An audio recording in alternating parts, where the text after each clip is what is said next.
코골이 소리. 코골이 소리가. 코를 골게 되면 약간 산소가 부족한 상태로 되면서 우리 몸이 스트레스 풀한 상태가 되는 거예요. 그래서 오히려 쉬어야 되는 몸이 스트레스 호르몬인 콜티졸이나 활성산소가 막 분비가 되는 거죠. 그러니까 내 몸에 전신적으로 염증 반응을 유발할 수가 있습니다.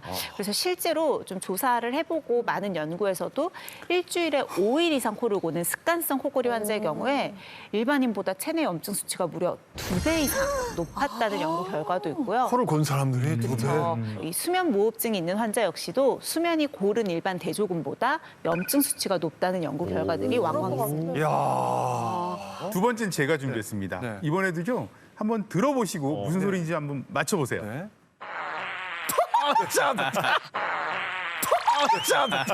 강호가. 아야, 죄송한데. 어디서 에이, 방송을 왜 방송 아, 녹음기 같은 거 갖다 놓고. 이거 너무 이거 뭘까 너무 길어. 아우 냄새. 아우. 예전 아니, 어르신들 소리 좀안 말씀 있지 않습니까? 방귀 똥을 싸라. 그게 뭐 하는 짓입니까? 이게 방구인데. 방귀 소리인데. 방귀 소리가 왜 좋겠어요. 죽으면 싫어요? 아 그럼 다 아니 이게 방구하는 사람 나와야 어디 좋은 거 아니에요? 있어? 아까 그러잖아요. 그랬잖아요. 너무 자주 끼거나 그다음에 냄새가 고약하다면 아, 그래요. 조금 주의가 좀 필요하다는 거죠.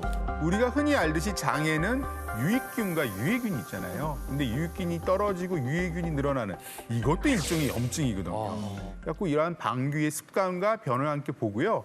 그래서 내가 좀 이상하다 그러면 매복염증이 있지 않나 한번 의심해 볼 필요가 있는 겁니다. 아니 코 골고 방구 끼고 이거 다 우리가 사실 있는 경험하고 거예요. 있는 것들인데 이게 맞아요. 죽음의 신호라니까 더 겁납니다. 이제 하나 남았는데요. 그럼 소리 몸에서 날 수 있는 소리가 또 뭐 있을까? 다 나왔어. 한번 들어보세요. 이번 건 좀 어려우니까 유심히 들어보세요. 관절 소리 아니야? 관절 소리. 아, 뚝뚝 소리. 뚝뚝뚝. 그럴 수 있겠다. 이게 뭐야? 머리 긁는 소리인가요? 아니, 나 이거 잠시만. 나 발바닥 끓는 소리인데, 이거.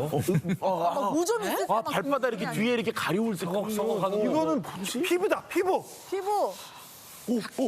이 소리다. 피부. 이 소리. 각질. 각질. 예, 각질에 대한 얘기. 이런 거 아닐까? 많은 분들이 이제 맞추셨어요. 이 마지막 소리는 피부 긁는 소리가 그거 맞죠? 근데 이거는 경험을 해보셨기 때문에 이렇게 들으면 알지 사실은 들어서 맞추기 쉽지 않은 소리거든요. 저게 그러니까 이렇게 건조할 때 그렇죠. 긁는 맞아요. 소리예요. 원래 이런 관련된 질환이 있는 분들이 아니신데도 갑자기 피부가 되게 건조해졌다. 이때도 매복염증을 의심을 해보셔야 돼요. 왜냐하면 염증이라고 하는 게 피부에서도 콜라겐이나 이런 여러 가지 보습물 인자들을 파괴시키게 돼요. 그러니까 중요한 피부의 부속 기관이 염증에 의해서 파괴가 돼서 수분 장벽도 망가졌기 때문에 나오는 신호일 수 있는 거거든요. 주의가 필요하겠죠.